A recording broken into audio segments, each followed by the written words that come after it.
कभी आरएसएस वाले अंग्रेज का विरोध नहीं करते हैं, सिर्फ विरोध करेंगे अंग्रेज मुगलों का, टिप्पू सुल्तान का विरोध करेंगे, मुगलों का विरोध करेंगे, महात्मा गांधी जी का विरोध करेंगे, लेकिन अंग्रेजों का विरोध नहीं करते, क्योंकि अंग्रेजों को पूजा करते हैं लोग। उससे पहले भी तो बहुत आक्रमणकारी रहे, क्यों नहीं उनका विरोध करते हैं खुल के? कभी आगे सुने हैं? कभी नहीं सुने होंगे। अंग्रेज का विरोध कभी नहीं सुने होंगे कि जॉर्ज पंचम खराब था, एडोल्फ हिटलर खराब था, कभी नहीं सुने होंगे आप। ये जो शाहनवाज हुसैन, मुख्तार अब्बास नकवी, ये सब तो हिंदू से शादी किया है, हिंदू लड़की से। जितने भी हिंदू के ठेकेदार हैं, धर्म के ठेकेदार, जो अपने आप को कहते हैं कि मैं हिंदू के ठेकेदार हूँ, आरएसएस के जितने बड़े नेता हैं, सबके बेटी, भतीजी, भांजी सब भाग करके शादी की है मुस्लिम लड़के से। तो उसका विरोध क्यों नहीं करते? उसको जिहादी क्यों नहीं घोषित करते? यानी दूसरे का कुत्ता कुत्ता, अपना कुत्ता टोमी, वाजिबा, ऐसे तो नहीं होने देंगे देश में अब। लेकिन भागवत साहब कहते हैं कि सबका डीएनए एक है, चाहे हिंदू हो चाहे मुसलमान हो। नहीं, अब पहले तो मोहन भागवत जी का डीएनए देखना पड़ेगा, कहीं वो दूसरे देश का तो नहीं। भारत के मूल निवासी कौन है? आदिवासी हैं। मोहन भागवत तो आदिवासी है नहीं, तो पहले तो इनका डीएनए भारत से नहीं मिलता, पहले तो इन्हीं को भागना पड़ेगा इसके। अगर ऐसा है तो डीएनए चेक कर किया जाए तो भारत के मूल निवासी मोहन भागवत जी नहीं है।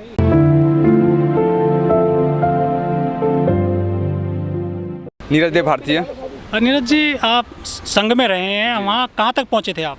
मैं वहाँ पे प्रथम शिक्षा वर्ष जो होता है, प्राथमिक शिक्षा वर्ष के बाद प्रथम होता है 21 दिन का, वो मैंने किया था 2018 में। हाँ जी। तो कितने वर्ष रहे करीब? 3 वर्ष लगभग। अभी जाते हो संघ की कार्यशालाओं में?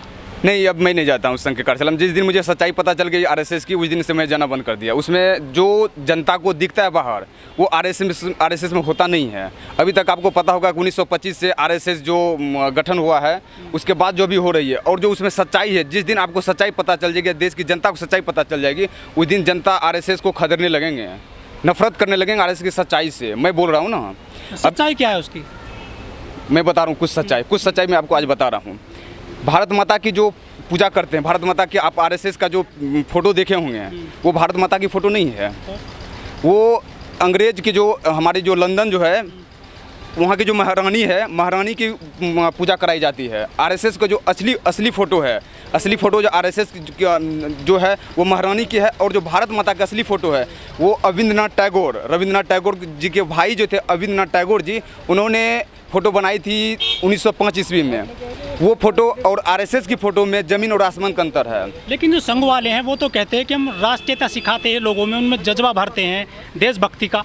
नहीं, वो कट्टरता भरते हैं, वो राष्ट्रीयता नहीं भरते हैं, कट्टरता भरते हैं। कैसे मुस्लिम से नफरत की जाए, पब्लिकली आकर के मंच से नहीं बोलेंगे कि मैं मुस्लिम से नफरत करता हूँ, लेकिन संघ में अंदर से सिखाया जाता है मुस्लिम से कैसे नफरत किया जाता है। मैं जैसे एग्जाम्पल मैं दे देता हूँ। कुछ दिन पहले जम्मू कश्मीर में लश्कर का आतंकवादी कमांडर पकड़ा गया। आपको भी पता है, पूरे देश को पता था कि लश्कर का आतंकवादी पकड़ा गया। एक भी आरएसएस का व्यक्ति एक भी विरोध नहीं किया, क्योंकि वो भाजपा का कार्यकर्ता था, पदाधिकारी था, मीडिया सेल था, एक भी नहीं किया। क्यों नहीं किया? मैं पूछ रहा हूँ, देश की जनता बताएं क्यों नहीं किया? इसलिए कि वो लोग सिर्फ नफरत फैलाते हैं, अपनी सत्ता राजनीति करना चाहते हैं, अपनी रोटी सेकना चाहते हैं, और कुछ नहीं है। जो हथियार का प्रदर्शन करते हैं आरएसएस में, इसका क्या मतलब है? वो कुछ नहीं, अपने आप को दिखाना चाहते हैं कि हम जरूरत पड़ेगा तो हम जाएंगे, लेकिन इससे कुछ होने वाला नहीं है। अगर ऐसा ही था तो 1925 में स्थापना हुआ, 1947 में देश आज़ाद हुआ। क्यों नहीं? देश की आज़ादी में किसी आरएसएस वाले ने भाग क्यों नहीं लिया? उससे पहले आज़ाद हुआ था ना भारत, उस समय तो पूरे देश की जनता, पूरे क्रांतिकारी सब जाकर लड़ रहे थे। उस समय क्यों नहीं आरएसएस के एक भी बंदा क्यों नहीं गया? मैं पूछ रहा हूँ। लेकिन लोग कहते हैं कि जो देश में राजनीति कर रहे हैं ना, संघ की राजनीति चल रही है पीछे से, पर्दे के पीछे से। हाँ, बिल्कुल सही बात है। भाजपा के पीछे वही सपोर्ट कर रही है ना, कट्टरता भरने का, हिंदू मुस्लिम करने का। कई संघ कार्यकर्ता हैं जो मुख्यमंत्री बन गए हैं, प्रधानमंत्री खुद जो संघ में रहते थे पहले। हमें जनता को समझाना पड़ेगा। जिस दिन जनता सच्चाई जान जाएगी ना, आरएसएस की सच्चाई, उस दिन जनता खदरने लगेगी। मैं आपसे पूछ रहा हूँ, देश की जनता को मैं बताना चाहता हूँ कि 1905 में जो भारत माता की फोटो बनी थी, रविंद्रनाथ टैगोर जी ने बनाया था। लेकिन पूरी दुनिया में सबसे ज़्यादा इसके कार्यकर्ता बन गए हैं पूरी दुनिया में। आखिर ऐसा क्या है कि जो लोग जुड़ते जा रहे हैं इनसे? देखिए, राष्ट्र के नाम पे हर कोई जुड़ता है, हर कोई देश से प्यार करता है। इस मिट्टी से कोई ऐसा भारतीय नहीं मिलेगा। 138 करोड़ आबादी है, हर एक व्यक्ति इस मुल्क के मिट्टी से प्यार करता है।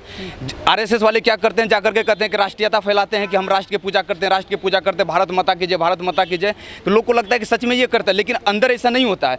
आरएसएस के जब शाखा में आप जाएंगे तो वहाँ भारत माता की जय, भारत माता की जय और अखंड भारत करता है। लेकिन अखंड भारत कैसे होगा? मैं पूछना चाहता हूँ, अखंड भारत कैसे होगा? अखंड भारत में कौन कौन देश आते हैं? अफगानिस्तान, पाकिस्तान। जब हमारे देश के मुस्लिम को आरएसएस वाले एक्सेप्ट नहीं कर रहे हैं, तो फिर अफगानिस्तान, पाकिस्तान और बांग्लादेश के मुस्लिम को कैसे एक्सेप्ट करेंगे? तो झूठी भारत माता की जय और झूठी अखंड भारत का नारा लगाते हैं ये लोग। तो कुछ बिल्कुल झूठा है। कैसे होगा? 97 साल हो गया ना आरएसएस को, 100 साल होने वाला है 2025 में। 25 में हो जाएगा। बताएं अभी तक क्यों नहीं अखंड भारत हुआ? किसी भी कार्य को करने के लिए 7 साल से 10 साल काफ़ी होता है। लोग ये कहते हैं कि हमारे कोई रोड मैप नहीं है। मैं बता रहा हूँ, आरएसएस के पास कोई रोड मैप नहीं है अखंड भारत बनाने का। अगर मैं आपको बोलूँ कि मैं अगर आपको अपने घर पे लाना चाहता हूँ या अपने साथ जोड़ना चाहता हूँ तो मैं आपको गाली दूंगा तब आप आएंगे, कि मैं आपसे मित्रता के हाथ बढ़ाऊंगा तब आप आएंगे? कैसे आएंगे? लेकिन सुबह सुबह शाखाएं जो लगाते हैं काफ़ी इंप्रेस होती है लोग इनसे।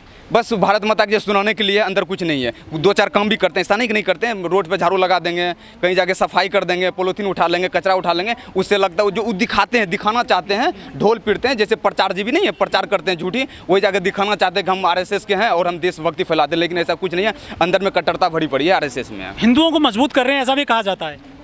हिंदुओं को क्या मजबूत करेंगे? हम कमजोर हैं क्या? मेरे अंदर खून नहीं है? मजबूत का क्या मतलब होता है? बॉडी बिल्डर मसल्स तैयार करना क्या होता है? आरएसएस का मजबूत क्या होता है? संस्कृति को जीवित रख रहे हैं ना, हिंदू संस्कृति को, सनातन। क्या मैं अपने संस्कृति को मार दूं क्या? मैं अपने माता पिता का प्रणाम करता हूं, मैं भारत माता की पूजा करता हूं, मैं देश की सेवा करता हूं। संस्कृति नहीं है? वो भी तो संस्कृति है ना।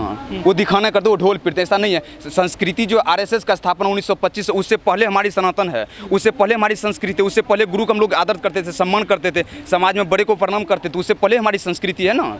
आरएसएस के बाद तो संस्कृति हमारी नहीं है। ये बरगलाने की चीज़ और कुछ नहीं है। लेकिन ये कहते हैं कि हम जो मुगलों से, मुसलमानों से, जो विदेशी ताकतें हैं, उनसे मुकाबला करने के लिए अपनी सेना तैयार कर रहे हैं देश में।